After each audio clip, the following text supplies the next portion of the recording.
Welcome back to Small Caps. My name is Kerry Stevenson. Today, we're going to be bringing you wine and lots of wine. That's right, Digital Wine Ventures, and the ASX code is DW8. Joining me today is Dean Taylor. He is the CEO, and we have lots to talk about one of my favourite subjects other than gold. Dean, good to see you. This is like liquid gold. It is. Great to see you again, Kerry. Thanks very much for having me. Look, it's great. It's great to have you back because you're growing really fast. You're investing really in businesses that service, and I couldn't believe the size of it. It's a $300 billion global wine industry. That's massive.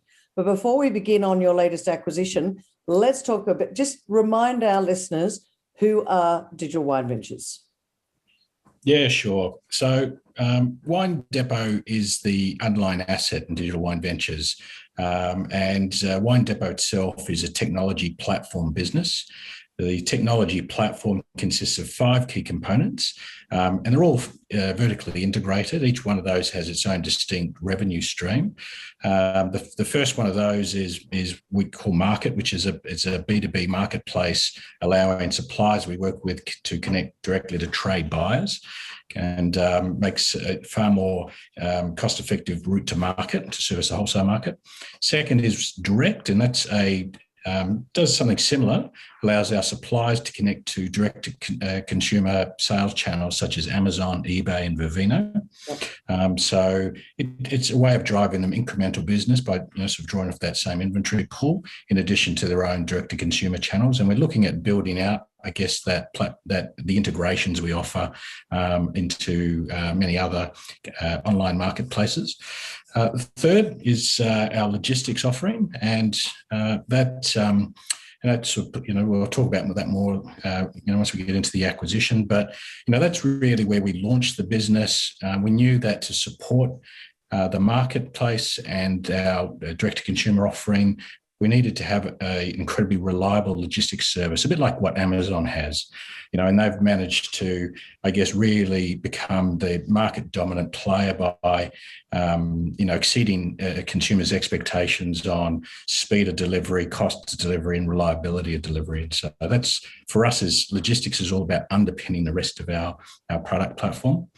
The fourth part is Connect, and that's it's more or less an ERP system that we offer as a free or a virtually free software application to the industry. Forgive my interest. What's ERP? Sorry, it's an enterprise planning platform, which basically it's resource planning platform. So things like SAP and the Oracle NetSuite platform, they allow businesses to automate a lot of the processes that happen in their businesses, and it brings together things like accounting, inventory management, sort of CRM or customer relationship and management tools. And so normally it's something which only big businesses can afford. And so we're providing a basic version of that we allow our customers to use to manage mostly their inventory and their orders. And then we also, through that tool, we allow them to connect their other technologies. So their accounting systems or their websites or their point of sale systems. And it gives them a single point where they can have full visibility over their orders and their inventory across our network. But are you the guys that are managing it on their behalf? Is that right? Yeah, most of the services that underpin that, yes, we do. But it gives them an interface where they can send us, their customer orders or upload their orders. They can check on the inventory levels. They can move inventory across our network. They can review their payments and see how they're managing, or what collections they're to expect and those sorts of things. And also now that we've got our market up and running, it's the same tool they use to monitor their prices and the orders that they're getting from trade buyers. So. And then last but not least is our fintech component, which we call Liquidity. And that's a product that we are offering the industry where they can accelerate their payment, particularly of the wholesale sales. So if they sell wine to a trade buyer, typically they would have to wait at least 30 days in advance to get paid. In many cases, it's much more. The industry works on very extended terms, and so sometimes as much as 180 days. And so the tool that we give them there allows them to get paid within 3 days.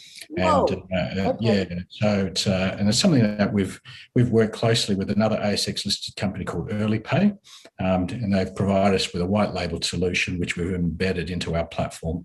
And so obviously, in terms of just, I guess, how the revenues work across those products, for transactions that we do at the market or at a direct level, we take a clip of the transaction value. Right. Obviously, if we fund it, we take another small clip. For our logistics business, it's all activity-based, so, picking, packing, storage, delivery costs, and then Connect is just a subscription fee that they pay per user to access the system. So, I think that fintech side of things, that sort of early pay, wow, that would, for some of the smaller winemakers, I would think that that's a game changer. Absolutely, and particularly in the current market conditions, Yeah. they're all very stretched anyway. They're all just starting to, well, we're just starting to recover from the impact of the lockdowns, and so certainly getting access to their cash faster is very appealing to many. And so I guess we bundle all of that together in one online platform, and that's WineDepot. That was really well put together. I like that. But you have, out of all of those, you bundle everything together. But what piqued me the most was fintech, because that to me, is there one area that is, I guess, larger than the other? Is there one area that's more important, or are they all interlinked and all as important as each other? Or I guess what I'm getting at is, what's the cash cow? Is it fintech? Yeah. Is it market? Is it direct? So we've deliberately launched the platform in stages, and it's a classic, disruptor strategy. Yeah. We use logistics to come and build our presence and develop an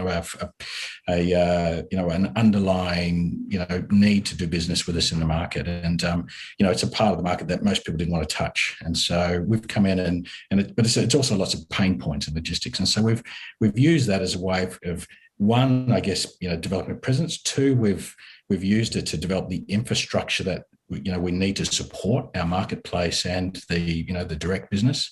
But I guess where we've been really, I'd like to think clever is we've also used that as a way of acquiring the customers and the products and the brands that we put onto our other parts of the platform. So in many ways, logistics has been our go-to-market strategy. We've used it as a way to acquire customers and build a business. And so it's been self-funding.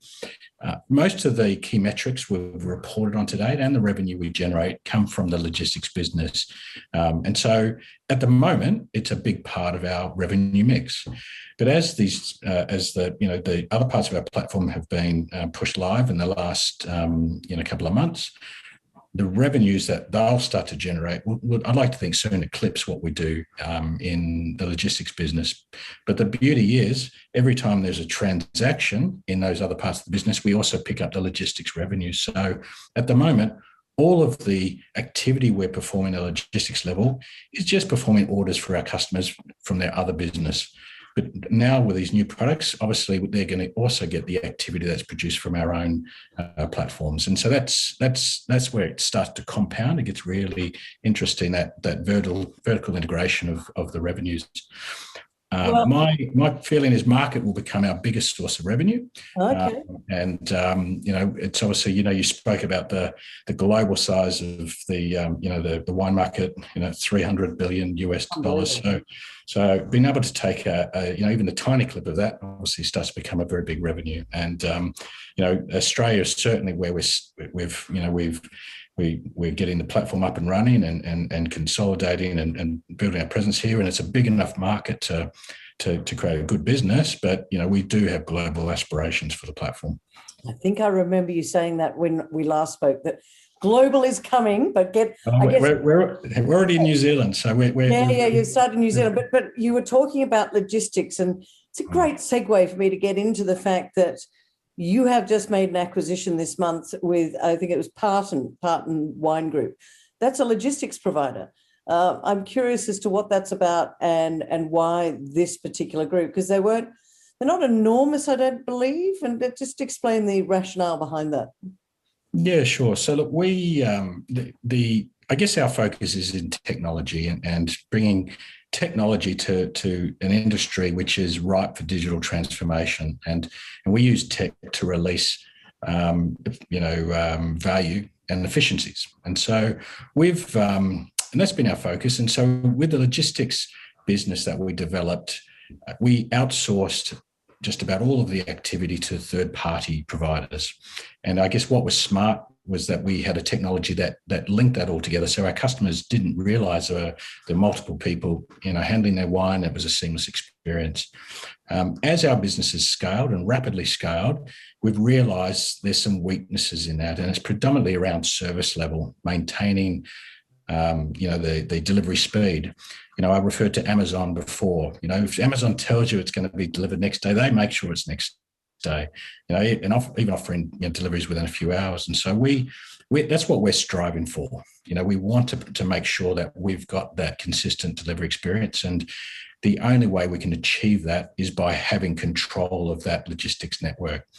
So it means we've become a little bit capital heavy in that part of our business, but remembering this is just a foundation stone that all the other businesses build off. And I think it'll quickly become a very small part of our overall mix. And so Parton was a business which I guess was servicing the same sort of customer group that we currently work with. They perform logistics in a different part of the market. 95% of our volumes currently are for consumer deliveries and only 5% are for trade deliveries. We're Parton are doing the direct opposite, about 95% trade deliveries and only 5% being to consumers. And so they've got capability in that trade delivery piece. And as our market is rapidly growing, and we've had great take-up so far, we've realised that how important that is. If a venue orders wine, they has to be there tomorrow. They can't go down to Australia Post and pick up, an order if someone can't deliver it to them. So we, but a big part of this acquisition is just developing that capability. But it also brings us lots of other benefits. And this is a business. Logistics is all about volume and scale. And Parton is a business they've taken some time to, quite many years to grow nationally, but they've got, to a point where only just recently the business is really becoming quite profitable because of the occupancy that it has and the volume that's generated. Now, we're in a fortunate position as we control quite a lot of volume, which we can drop right on top of that business. And so we've got the ability to take a business that's marginally profitable to becoming very profitable. For us, I guess if we were to continue to grow our logistics business on our own, there was still quite a lot of cash to be burnt until we got it to break even. And so for us, this acquisition allows us to bring the break even point of our own logistics business forward by about 18 months. And so that's very attractive as well. And so now, just the scale of the combined businesses gives us a profitable logistics business as one of the foundations that we've got in our platform. But what's great too is that sometimes you go and acquire a business and you take away some of the growth in your market because you go and acquire capacity that you would have otherwise won at a competitive level. Yeah. Because of the differences between these two businesses, there's virtually no cannibalization of our existing growth. So we're expecting our growth rate to continue at the current rates for both of those businesses. And so, it means that there's a lot of more upside still available. The other thing is that, because we haven't controlled our infrastructure, some of the biggest players in the market, the treasuries and the accolades and the like, they like what we're doing. They love the focus on technology and the fact that we're really trying to create a unique fulfillment model and experience. But, we're outsourcing our activities, and so we can't guarantee them service levels. And so some of them have shied from us for fear of that lack of control and inability to provide guaranteed service level, and also just scale, just saying, can you really handle our account? And so this acquisition takes away those barriers, and it opens up the opportunity for us to bring on some of the bigger players in the industry. You'll see that even in Parton's numbers compared to our own. I mean, they've got almost, a bit over half as many customers as ourselves, but they do twice as much volume, and that's because they've got some of the bigger customers in their mix. And that's what's really exciting about this, is that giving us that capability and scale to really take on an account of any size.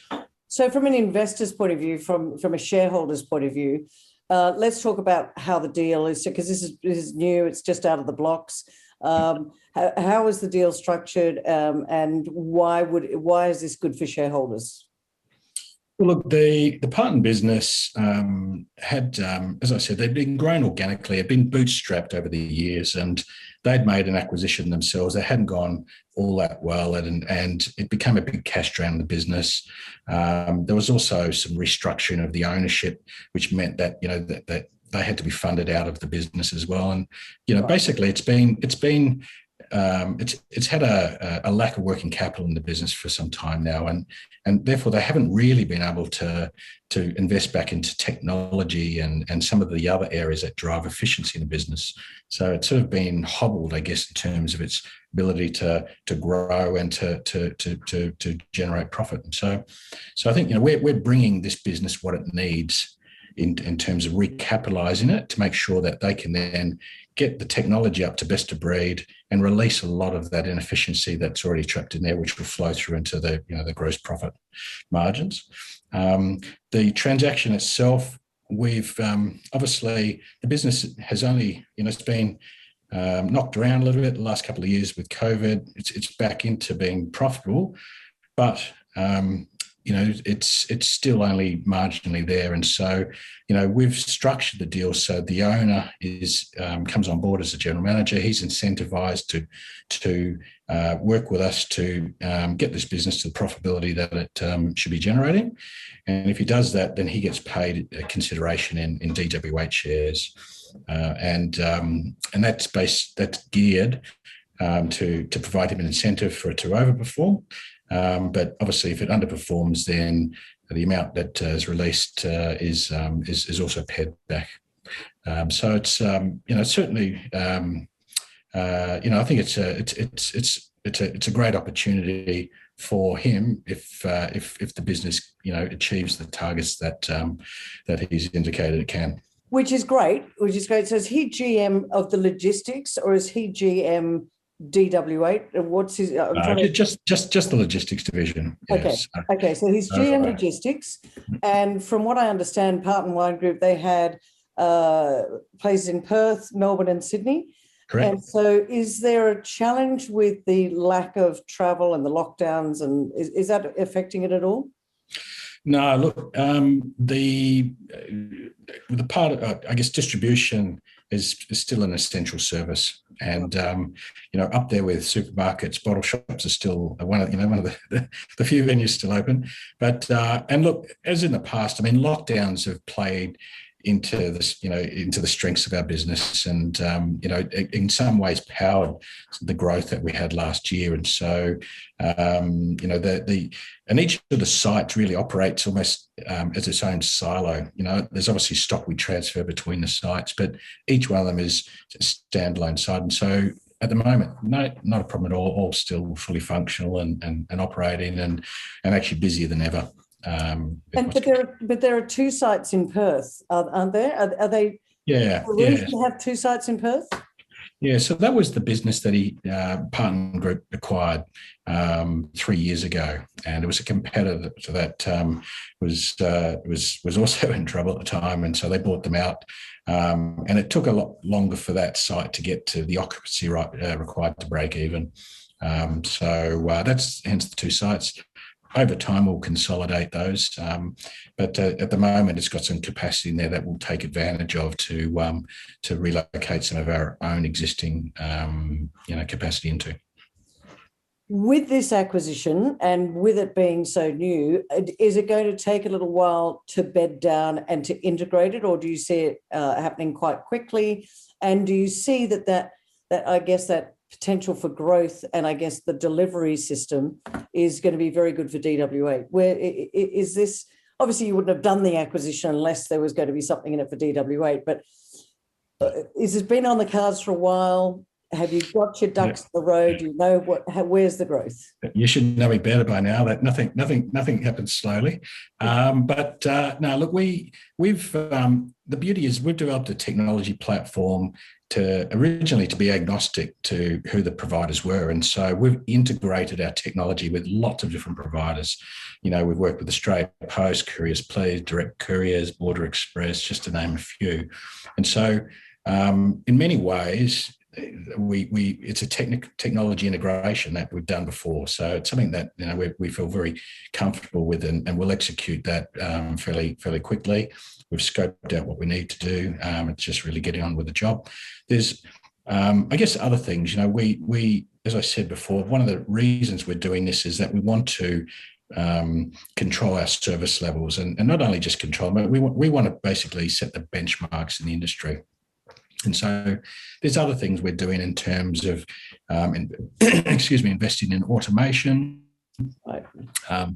Other types of, scanning and picking equipment to basically make these warehouses as efficient as possible. And so that'll all take a little bit of time to roll those things out. We're not going to come in and do it all in one go, but I'd like to think by, the end of this calendar year, the business will be fully integrated and operating at a level that's certainly far more superior far superior to what it is currently. Okay, so we've spoken about the acquisition. We've spoken about your 5 key components. The fact that the chap from Parton Wine Group, he will be general manager of logistics. Here it comes, because we're running out of time. I want to know 3 reasons, because your share price at the moment, I think it's about 8 cents. You've had some growth since you and I last spoke, which, ladies and gentlemen, if you'd bought the shares back then, I think they were about 2 or 3 cents. You're now about 8 cents. Great growth.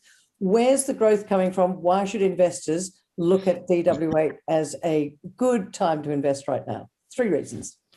Well, I think we've had a fantastic run, and in some ways, I think the share price got a little bit ahead of itself.